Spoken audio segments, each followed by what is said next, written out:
So, welcome, guys. This is using Pear Deck to change presentation interactions. So, what I am going to do is I'm going to have y'all sign in.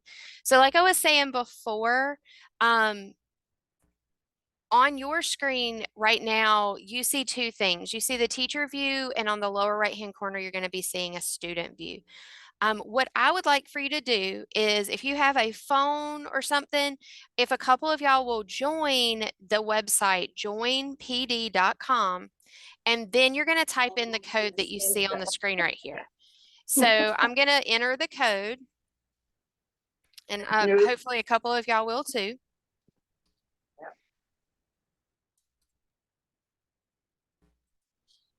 So once I see 3 joining, I 5 actually lost the joining. filling. And if y'all don't mind muting, that would be awesome. I was looking to see. That'll help us so that everybody can hear. So I see 11 people. So when it comes up, you're going to see over on the side, your students it's going to say, how are you feeling today? They can pick or they can say skip. And then once they do that, it is going to throw them. And there's also immersive reader for this, and we can talk a little bit about this. The code is on the screen right now. It should be this XTGTAB.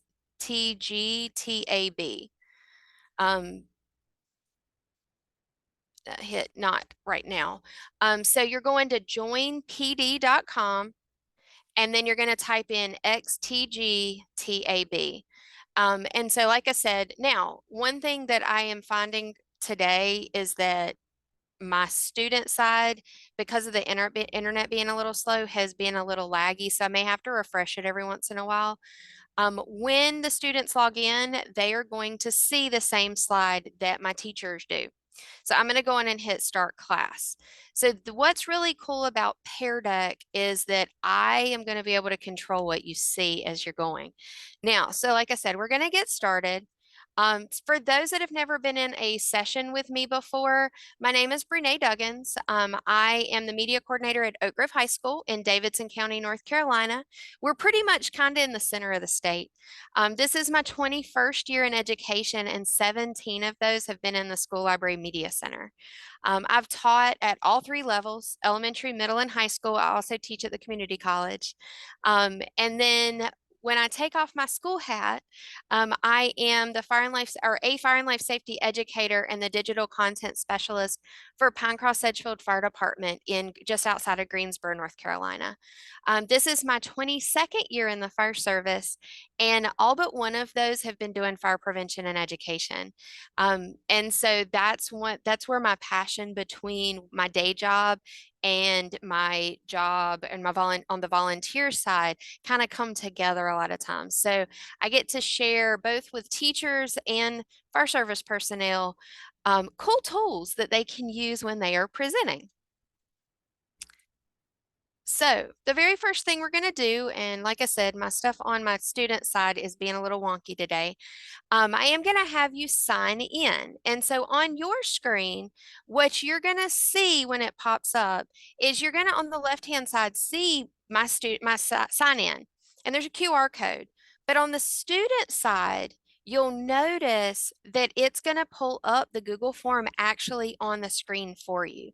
So what's really cool about this is that I could have people sign in for a class, for an event, even if I'm doing something in the media center for a class, I can have the students do a really quick sign in and check in with me so that I can gather who's all there. And attendance a lot of times is really important when we're doing events before school, after school, during classes.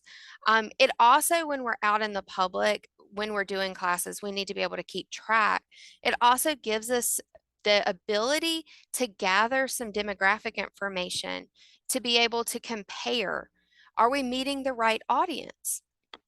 So if you don't mind filling out the Google form on your screen, if you did not sign in and you're just watching the 2 screens, if you go to the link, and I'll put it in the chat for you, if you'll sign in for me. This is also how I'm going to be sending out the certificates for the class. So make sure that you sign in. So like I said, if you will fill that out, it's either on your screen or, oh, I'm trying to type in the link real fast.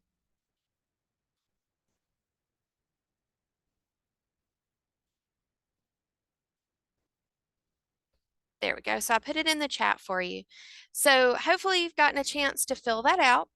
What I really like is this is embeddable. So since you have a Google Form link, you're going to be able to put this in. I'm going to show you how to do that in just a little bit.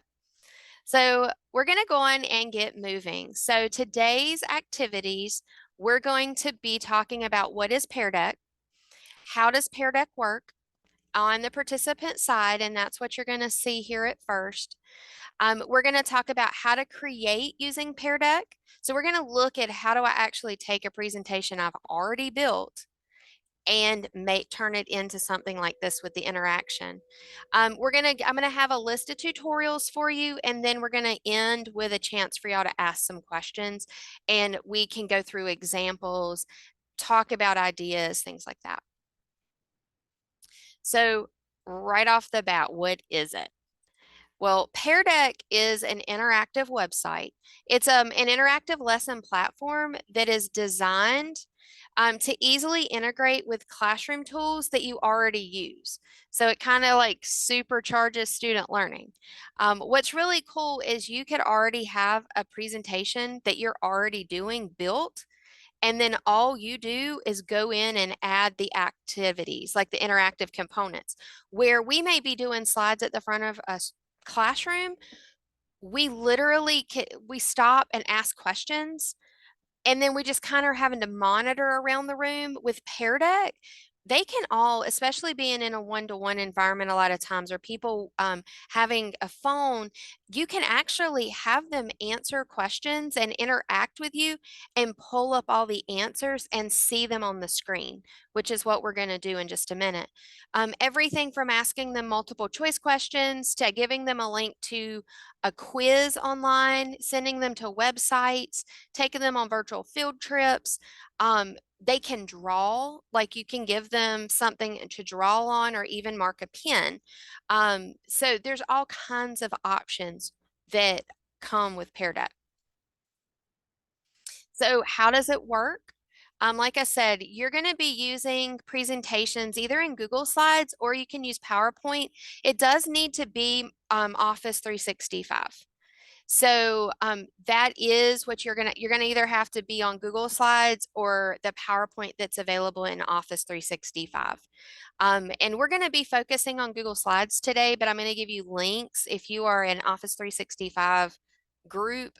I'll have links that show you how to do that too. Similarly to the way Google Slides has add-ons, Office 365 has an add-in that has Pear Deck attached to it. So we'll be able to literally take a slideshow that you already have and add these pieces to it, which is what I really like. So, oh, my watch is talking to me. So there's two options for when we're sharing our presentation. We can do what we're doing right now, which is a teacher-led, where I control your screens in real time and I can see all the answers from all the students in real time at the same time. When you're typing them, I'm going to be able to see them. I can pull them up on the screen or I can look on a second monitor and see them. The other, which I really like too, is student paced. Not everything we do is synchronous, and many schools, many agencies have created programs where we're flipping the classroom, where we're giving students the ability to investigate, to learn, to watch videos, answer questions, and then come in and we can talk about it and build on it. Well, if you're doing student paced, you build it, you share the slideshow with them, they do it, and they could all be going at different like intervals and paces, but we still get all that data. We can still see all their responses. I'm just not standing in front of the classroom to teach it at the same time. There are pluses to each one. You could use the student paced after the fact for like a review. You could do it at the very beginning to do like a flipped classroom. So you have some options here, especially with virtual learning. A lot of times we can throw these student-paced ones into our learning management systems or have links available for people. So like I said, what we're using right now is the teacher-led. We're at the teacher-led one. Now, so what types of questions do I have the ability to insert? So we have 6 different types of questions that we can insert. And the first one is text. We have multiple choice. We can add numbers where they can insert numbers. We can send them to a website. And then there are 2 features that are part of the paid. Now, I currently have a trial running so that I can show you all these. You can do a lot with the multiple choice, the text, numbers, and websites just on the free side. I run that one a lot with programs and things I do in the classroom. Right now, like I said, I do have a trial open so that I can show you the draw and the draggable piece. Typically, some of these trials run about 60 days, and then we'll also talk about the features and how much it costs. So we're going to start by looking at a couple options. And so this first one on your screen, you should see a question pop up. And you're going to see on the left-hand side a question, and on the right-hand side, you are going to see a text box. So as that pops up, I want you to think about the question you see. It says, when you think of the word engaged, what comes to mind? How do you know a participant is engaged? So what you would do, and so I see 3, if you look at the bottom, I can see how many people are responding. Um, I'm going to put eye contact, and then you can actually hit more. So while y'all are typing, I'm going to hit show responses. Participation, questioning, eye contact. If you notice, I love it. I'm glad I turned it on like I did. I can see you typing. So as we go through, if people are still typing, I can give them a second to keep typing and come back. They're paying attention and answering questions. They're able to have a discussion on what you're presenting. So what I really like, I love this, not desired, but probably some discussion with others. Hey, when they are excited and they're really engaged on a topic, a lot of times you will see discussion with groups and each other because they're excited. Quality discussion. So as you can see, as you start typing, then we can see this. Now, you'll also notice this is anonymous. Now, I can go to the teacher dashboard, and if I had asked y'all to log in with your email address, I would know who's answering which. Right now, I have it turned off just because of the type of format we're in today. But this is anonymous, but I can go through right now and get a gauge of do you understand, or if we're doing this as a pre-assessment, kind of what your thoughts are already. I can also lock your screens. If I'm done getting answers from people, I can say, and if you noticed, my student screen just went to lock and it tells what the current answer is. I can also unlock them and I can hide my responses. So then whenever I'm ready, I can go to the next type question. So we're going to switch to another type of question. Now, if at any time your screen does kind of like what my student one is, as it's because our internet's being weird, all you have to do is hit refresh and it's going to re-tag into the slideshow. If at any time you get kicked out, you can look up here in this corner and it's always going to have that link that with the code for you to join. So students can always still quickly, if something happens, they can go back. So now on your screen, I see a number of y'all answering again. You have a multiple choice question. What's your favorite holiday? So of those choices, Christmas, Valentine's Day, Halloween, and Easter, you're going to click your response. And again, just like before, if I want to lock your screens and say, hey, you got, this many seconds left and lock it, I can.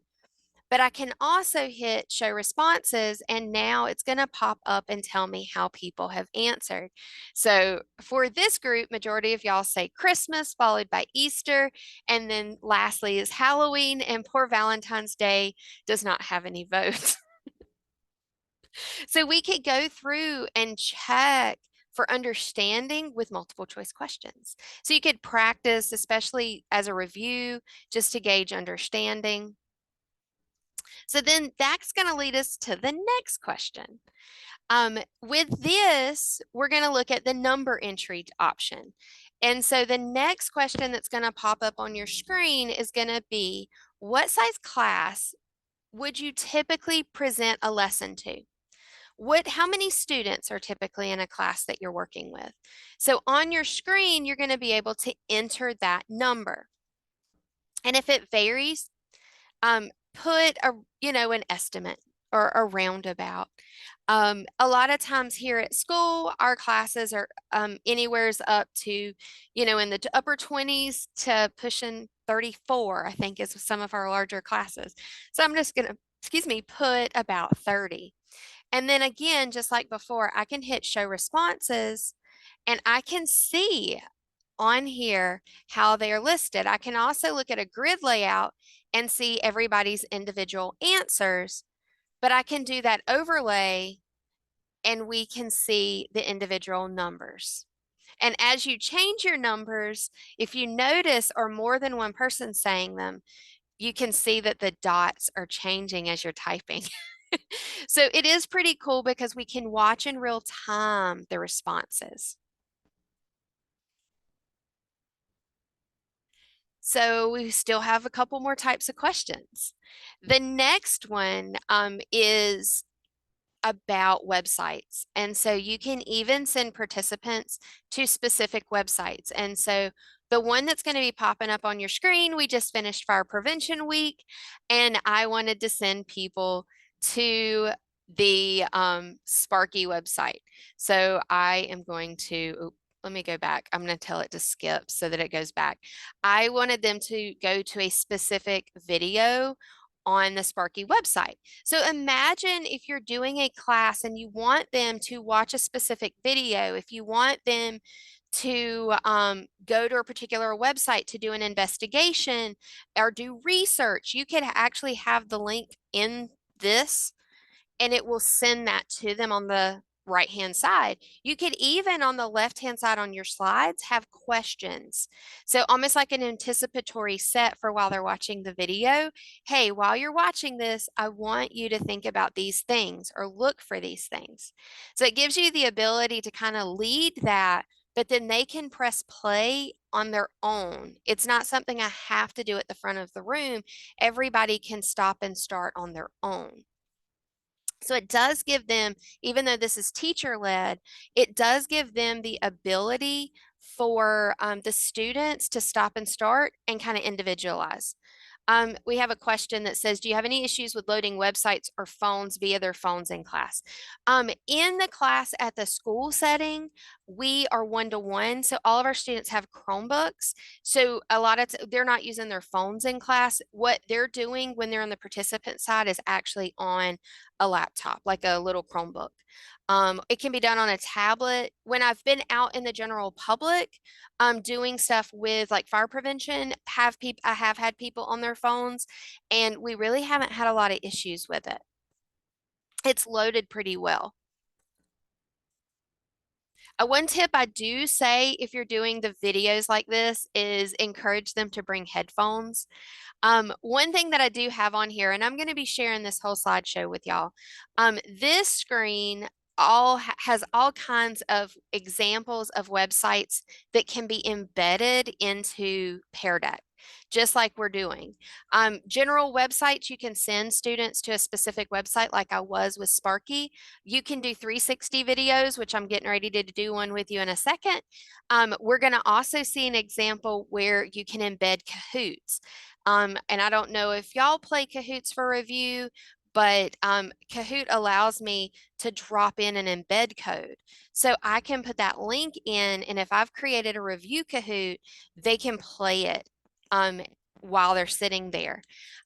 We could do Google Docs. You can put in, like I did earlier, Google Forms. You can do in Google Maps, and you can also use the 360 spheres from Google Earth and Google Street View and put it in there. They could watch TED Talk videos. There's like so many things you could send them to. Even Edpuzzle making videos where it's asking questions throughout the video, you can have that as well. So you're going to get, like I said, access to this slideshow. So you'll have all of that. So the next example has to do with a 360 video. So now with this one, what's going to pop up on the right-hand side is going to be a video. And if you are where you're sitting, if you hit play, what is going to happen is going to be a video of a location. It's taking you on a virtual tour. And if you notice, you can see on mine, when I hit play on this, I'm going to be able to move it. Letting it, trying to see if it'll load for me. Being it on my student one, it's being a little slow, so we may have to actually tell it to stop. Oh, come on. Let's look. It's going to be weird today for me. But if you see that hand, this is a 360 video, so I can actually move throughout it as the video is playing. So I'm going to hit the stop so that it will stop playing. Like I said, it can be videos or images. This is a great way to introduce lessons. We can let them visit a new place. Virtual field trips, I've done that with a couple classes. It gives them also the chance to do exploration. There's all kinds of videos that people have created. You could even create your own. I have a 360 camera that we've been able to make our own videos and images, and then we posted them to YouTube or to another platform where they can access them through this. Some other examples of lessons I've done, we did visiting Auschwitz before we were leading up to an introduction of the book Night. And so we took students on a virtual field trip to Auschwitz, and we talked about what it was like there. They got to actually walk around with a survivor through a 360 video. They got to go through and see different sections of Auschwitz with 360 images in Google Earth. They also got to see images, and we asked questions. We did one on trench warfare during World War II, or World War I actually, and the introduction of tanks and that. And so they were actually able to get down in through 360 images and see what it was like. And then we also did with our health science classes, the exploration of the heart. So they were able to watch videos of the heart and the flow, and they were using that to fill out activities that they were going to be using in class. So we were asking them questions, and there was a really awesome video that we shared that showed when we're doing CPR, what those compressions and how far that blood flow goes when we do compressions correctly versus do them too shallow. And so they actually did all that exploration as a student paced and went through that. And they were exploring and filling out their paperwork and answering questions. And it was all, we had all those videos just embedded in. You can even, like I said, embed Kahoots. So on yours, you're going to see on the right-hand side, you're going to see a Kahoot. And this one is set for self-paced. So whenever they hit game on, they'll be able to join a game, and they'll be able to actually play single player. And then I'll be able to see the results. So you can actually embed this straight in to Pear Deck also. Absolutely, Erin. I've got the Auschwitz one. Another is the draggables. So this next slide says for you to drag the icon, and you'll notice I have a pin over here, and if you notice on the student one, I'm able to move it. And so what you're going to do is you're going to drop the pin where you're from. So I see like a couple people responding, and I'm going to give it just a second. What'll happen is when I hit show responses, On the screen, I'm going to see where your pins are. So if you notice, and I can also see where you're moving. So if you're moving yours around, it'll show you, and you can see that we have people from all over that are participating. And I'm really sorry to my friends from Canada that are with us. I didn't have I threw a quick US map on. And so it's a little out of the way, but you're more than welcome to put your pin up above. But you can see really quickly, and it, like I said, it's like an overlay. So you could do all kinds of things. There are so many different options, especially like math. We can do graphing. We can do all kinds of stuff. Yep, I see one. Yay! So this one's pretty cool. You throw the image on and then they're able to mark the pins wherever. And this one's really great. If you've ever been in one of my sessions where I used Minimeter and I ask you where you fall, of how you feel about a topic, and I have it like 4 quadrants, like almost like 4 corners, this is a great way for them to tell us how they're feeling or how they understand a topic. So the last example is a drawing one. Now, the pen, the draggable, and this last one are both the 2 paid features. And so this one allows you to draw on the screen. So how are you feeling about what you are seeing so far today about Pear Deck? So you have the ability to draw. And if you notice on my student screen, I can change colors, I can add text. So if I can make a face, oh, my face is having some problems, so I can even erase if I didn't like something. Um, you have options. You have highlighters. I erased like all kinds of stuff on him. So as you're going through and responding, then you'll also be able, what's really cool is, again, you can see the responses. I can go through individually. I see people playing because it does take a little bit to get the hang of it. You can also do it in grid, so I can see everybody so far. I see some pluses, some smiley faces. You can also overlay, and for my guys out there that are fire and life safety educators or CRR specialists, one of the things that's really cool about this one is, imagine putting up a home escape grid or a home plan and having people mark exits, like how would they get out? So if you overlay it, we know most of those answers should be very similar. And by overlaying it, we can see all that compared to being individuals like this or in the grid mode. But and you can see when somebody deletes one, but that's totally okay, especially when they're working on it and they're just learning. But that, like I said, the drawing one and the draggable one are 2 of the paid ones. And if you do the trial, then you get those for that amount of time. You get to try them before they disappear. So I'm going to flip my screen really fast.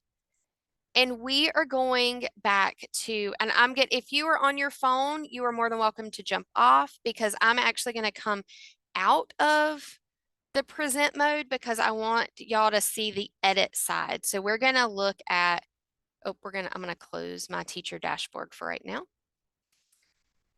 But I want y'all to be able to see the edit side. So we are going to jump back down. And if you notice, I'm in Google Slides. And so I am going to go down to how to create using Pear Deck. Now, like I said, you can be in Google Slides and you can also be in PowerPoint. And it is the PowerPoint online, so your Microsoft 365 account or Office 365. With this, the very first thing you got to do is you got to create an account. There's a couple ways to do it. You can just go to peardeck.com. I also have a link here that steps you through it. And then once you do that, you'll create it with whatever email address you're using. And so then you'll be able to go and add the extension. So you go up to add-ons and you're going to get add-on, and there's one called Pear Deck, and mine's already up here. Once you turn this on, this is what's going to pop up, which this is the meat and potatoes of making your slides interactive. And so we're going to jump a couple slides. What I have added on here for y'all is I've added the instructions on creating your account, adding the extension, and also creating a Pear Deck lesson and adding questions, which we're getting ready to do ourselves. And so this is what we're doing is we're going to be using the extension. So we've clicked Pear Deck and we've got our dashboard popped up. And so we're going to actually go through and create some. So I'm going to add a new slide and we're going to have a little bit of fun and I'm going to show you kind of how this works. So I'm going to change my layout. I want it to have like a background. And then I have an image. I want to ask the students a question. And so I am going to come up and I'm going to insert an image that I've already got saved.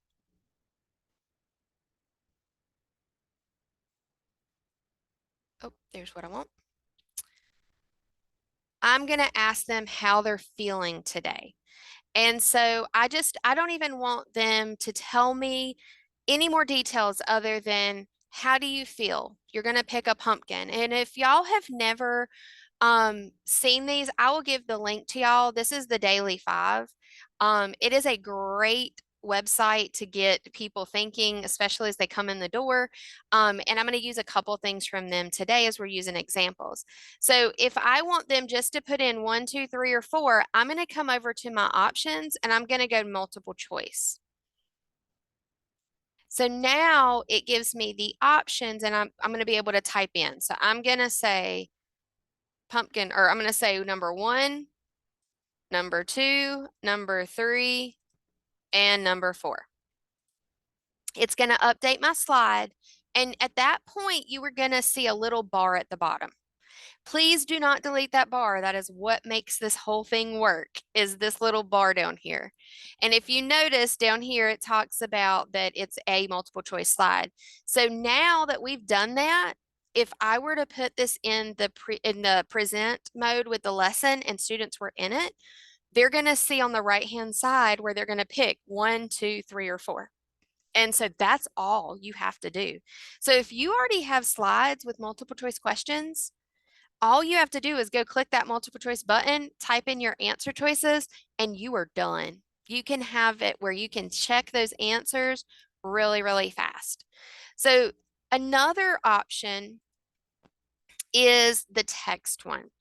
And so we're going to do another Daily Five image. And you could type a question up here, but I'm going to do one that has an image on it.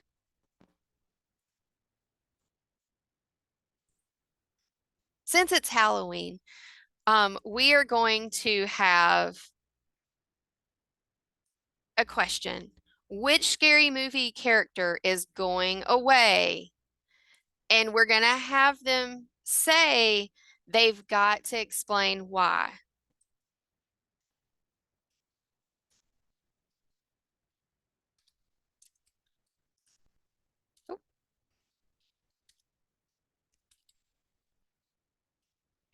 So we're going to tell them they've got to remember to explain why. And then when they type their answer, they're going to tell us which movie character and why. So with this one, instead of doing multiple choice this time, because I want them to type, they got to tell me what number and why. I'm going to do the text one. So all I'm going to do is I'm going to click the button. It's going to turn it to an interactive question and I am done. That's it. I just made sure that my slide explained what I wanted them to do. And when they are in on the participant side, that window where you can type is going to be there. And that's it. That's all you have to do. Another way is the drawing one. So we're going to drop in one with a drawing option. And I gave the example earlier for my friends on here that are fire and life safety educators or CRR specialists. If we're talking about home escape plans, that about being able to draw on them. So again, if I drop in just a house plan image, and I'm just going to drop it in the middle, and it can be any that you have. And then all I'm going to do is I'm going to click the draw button. It's going to do its little thing. and then it's going to add that little bar at the bottom. And now when I'm in present mode, all those little colors at the bottom and the pins are going to show up so that now they can go through and draw on it. Now, if I wanted to put like a little tree or a mailbox for a meeting place, I could put it out here so that even if they come out the window over here, they show that they've got to go to their meeting place. We can do that too. Whatever you want on that slide, you're going to put on that slide and then turn it into the draw. Same works with the draggable. You put the image on the screen and then you're going to tell it what kind of pin they're going to use.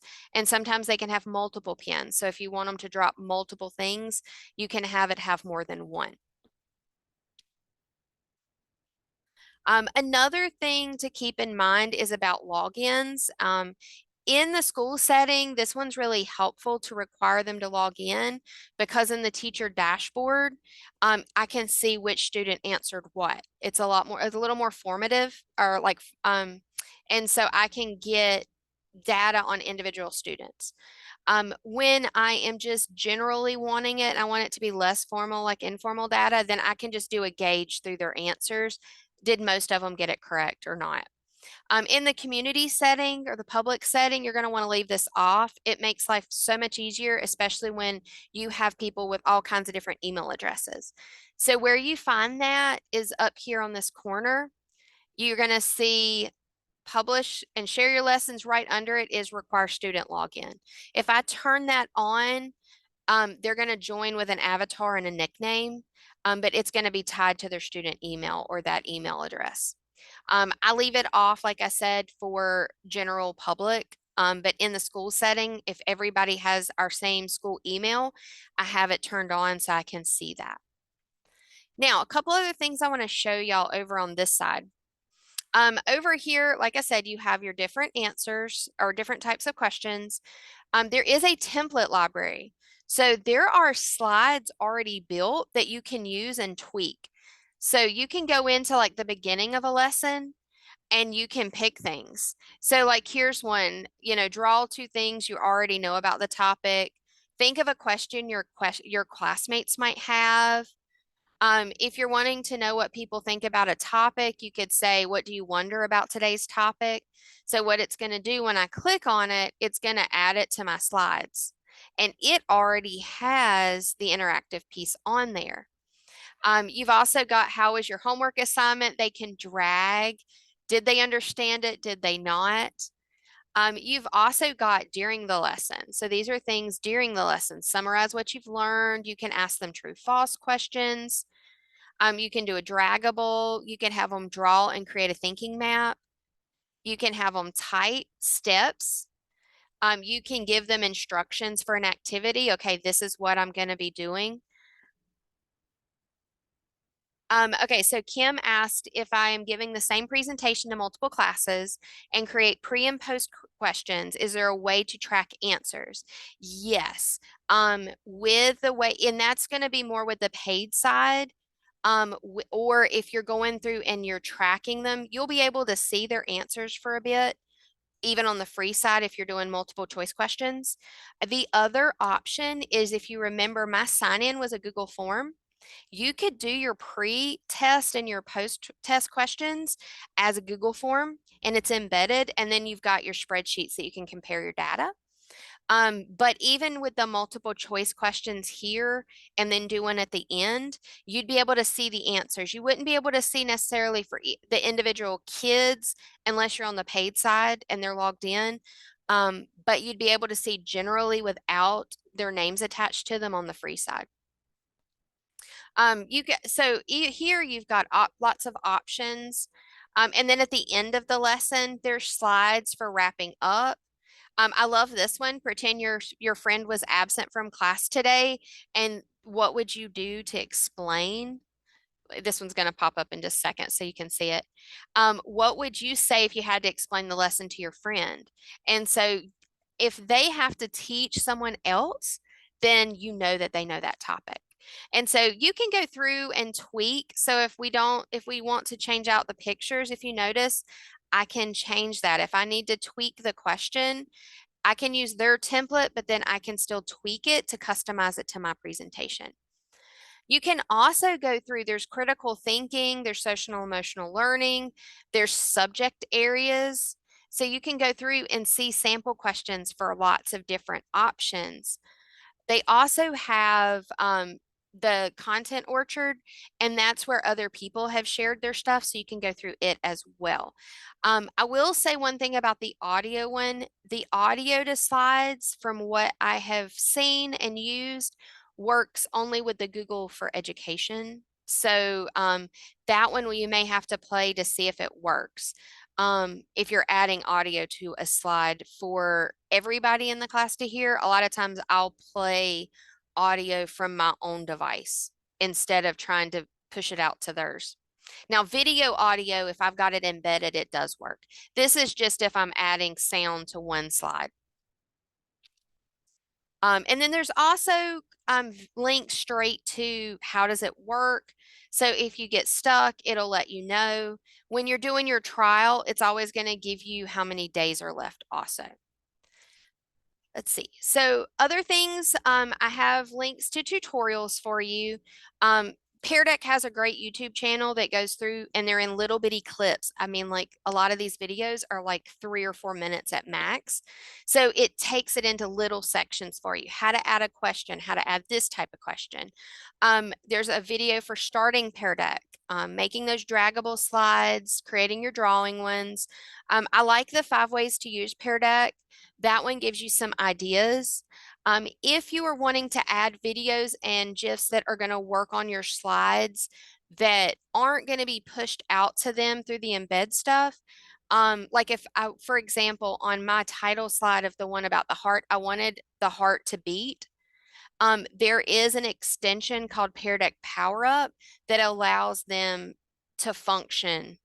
And now, if I don't use that and I had that on my title slide, it would just be a still image that's seen, not a working little video clip. I also have links to the help videos for Google Schools. So this is if you're using Google Slides. And this is as if you're doing Microsoft, and that's Microsoft 365, like Office 365. And then what everybody wants to know a lot of times is what can free do versus the paid version. And I'm going to go on it before y'all like freak out over the premium version. $150 is an individual license. Now, I have priced it for my school, and I know my school district has priced it. Um, so if there's like if you're in like my county, I know that we are asking about can the district wide do it. Um, if you were in a fire department and you were looking at a premium subscription, it is when you start doing it, it is going to ask for a school name. The vendor has said you can put your fire department name in or you can put a school in. It's not going to go searching for like that school and make sure you're attached to them. But they do know that we have people that are not, they're teachers, like you're educators, but you're not necessarily in a school. And so they do know that. My fire department's account is done, and we just put our department name when it asked for school. And so you were still able to do that premium feature. The thing that we used is the data that we can collect having the teacher dashboard allows us to track. It gets us the ability to give feedback. I mean, we have a lot more session controls, and you do have the ability to do the drag and the drawing. So it gives you those two all the time. We're using it and building with our middle school program. And so we are building pieces that can be done live and asynchronous. So the student paced options. And so that's why we decided to do the premium one. But a lot of this you can do with the free side. That's what I really like is I've been using this for years, just using the free piece and being able to ask questions and interact with an audience right then and be able to answer their questions. You can even have a Q&A where you give them the ability to ask questions by chat. And since it's anonymous in that window, everybody can see those questions and you can answer those. So you have some options there. So if you came in late and you did not get a chance to sign in, make sure that you either take a picture of the QR code or like scan the QR code or you type that link in, this is going to give you this is how I'm going to give you your certificate for participating today and also send you the slides from today. And I'm going to add a couple pieces to it once we get finished. It's also going to give you a link to the recording. And so if you, and I can put that back in the chat. I'll go back up and grab where we had it earlier, and I will put it back in the chat. So if you came in late, just make sure you fill that out for me. And then I know we've got a little bit left. We have about 12 minutes left. So it gives us enough time. If you've got questions, then I can answer questions. I can show y'all stuff. You're more than welcome to unmute. I thank y'all for joining me today. I've got my email address up here for you. I've got both my personal and my school one, and also my website. If you are looking for PD sessions, if you visit my Busy Bee Bree website, they are up on there for free. So as I do different sessions and I'm getting back into, usually during the summer, I have to take a hiatus because of traveling. And so I am getting ready to start scheduling out some sessions. So you'll start seeing more pop up. But if you have any questions, you are more than welcome to ask, and I will stay on a while. I'm glad you enjoyed it, Kim. I hope that y'all do some amazing things, and please share. I would love to see what y'all are doing with this.